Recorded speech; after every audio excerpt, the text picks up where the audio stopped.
you listen to podcasts that sound like this? Hey, welcome back to the Super OK Podcast, where our audio sounds mediocre. Or do you prefer podcasts that sound more like this? Crisp, clear, fun, easy to listen to, and full of awesomeness? Well, then you should check out Spoiler Country, hosted exclusively over at Spoilerverse.com.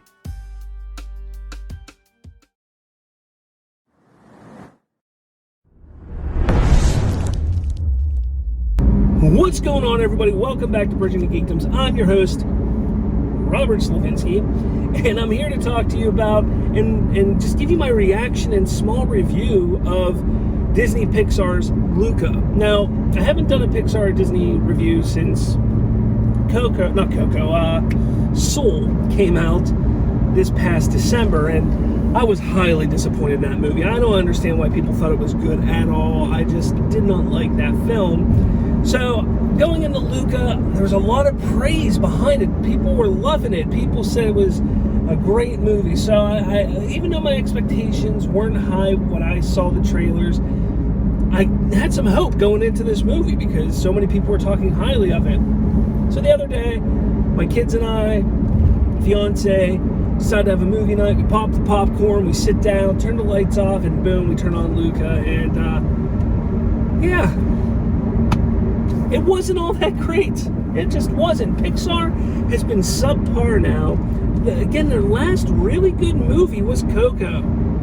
Coco was a phenomenal film. It had, great little musical moments and some great animation, a great story that just really hits you right here. And they just haven't been able to match that kind of impact and enjoyment since then. That came out in 2016, 2017 maybe? So they've really, in the past few years, have been dropping the ball, in my opinion. But Luca, it's not as bad. It's probably one of the better ones that have come out since Coco. It does have its moments where it is pretty cute and adorable. The character Luca, and he's a sea monster, essentially. And they're forbidden from going to the land, the above world. And some of my issues I had with it was why. They're hunted down, but why are they hunted down? What caused this rift between humans and the sea monsters? And then also, why, when they do go on land, they turn into a human form? It's only when water touches them do they reveal that they're a sea monster. And that, again, I know it's made for kids, but come on, you gotta explain some stuff here. You gotta make us understand why not just the character himself, but why the whole species as a whole are afraid to go on land. So we didn't get any of that, and if we did, I missed it. I mean, I have multiple kids ranging from 1-year-old to 11, 12-year-olds, sitting in my living room, so I can't get distracted by their talking and dropping popcorn on the floor and such. But did I miss it? I don't know. The movie just doesn't delve into it enough. And it starts off really slow, too.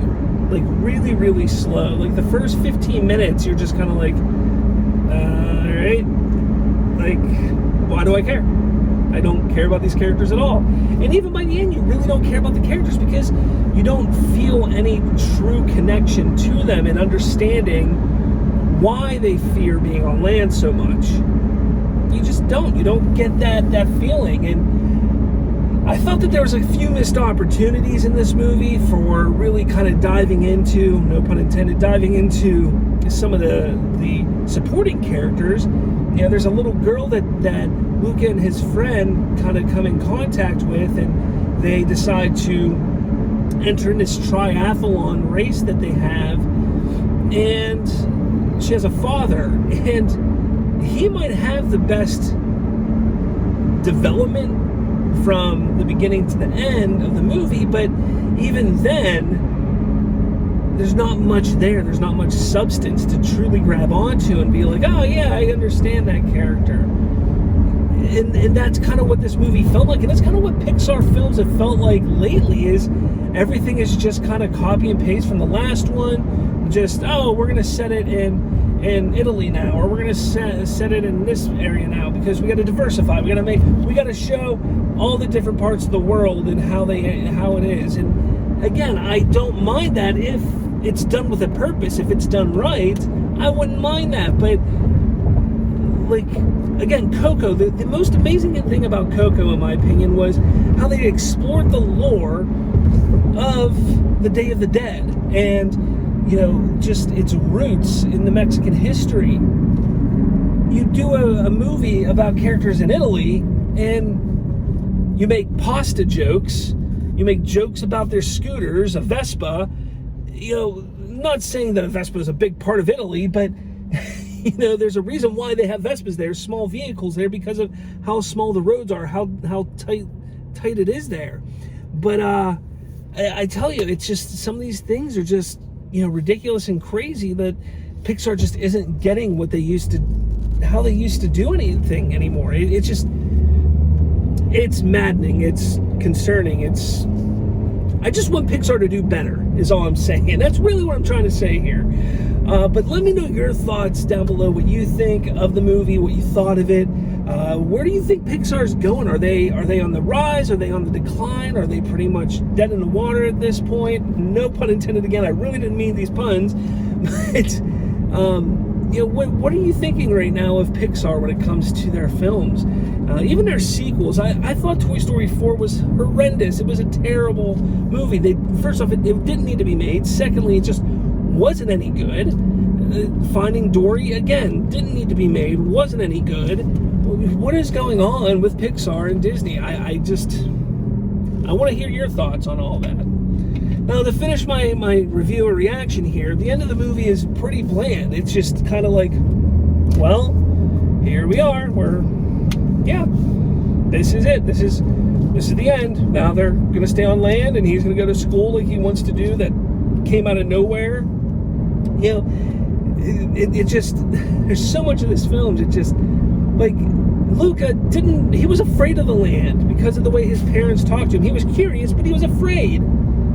So then he gets on land, and the next 20 minutes of once he's on the land is about him being totally scared of doing anything on land. But then, just like that, he clicks, and he's like, I want to stay here forever. And it's like, well, to have that much fear in you for so long, to just automatically think, I want to be here, it just felt forced. It didn't feel right, and I don't know. It wasn't a great movie, guys. It really wasn't. It's unfortunate, but there you have it. My take on the latest Disney Pixar film, Luca. Falls flat, guys.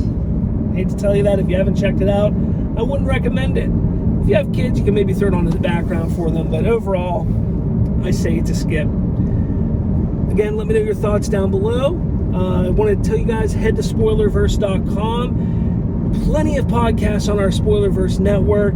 Spoiler Country, Misery Point Radio, my show Bridging the Geekdoms, Narrative Gunslingers, and so much more, and so many more coming. Check it out, spoilerverse.com. So many great shows on our podcast network, and you can find them all on your podcatcher apps. Just head to spoilerverse.com, see what shows you may like, and go from there. But with all that said, everyone, thank you so much for watching. Talk to all of you later. What's going on, guys? Did you enjoy this video? If you did, make sure you smash that like button.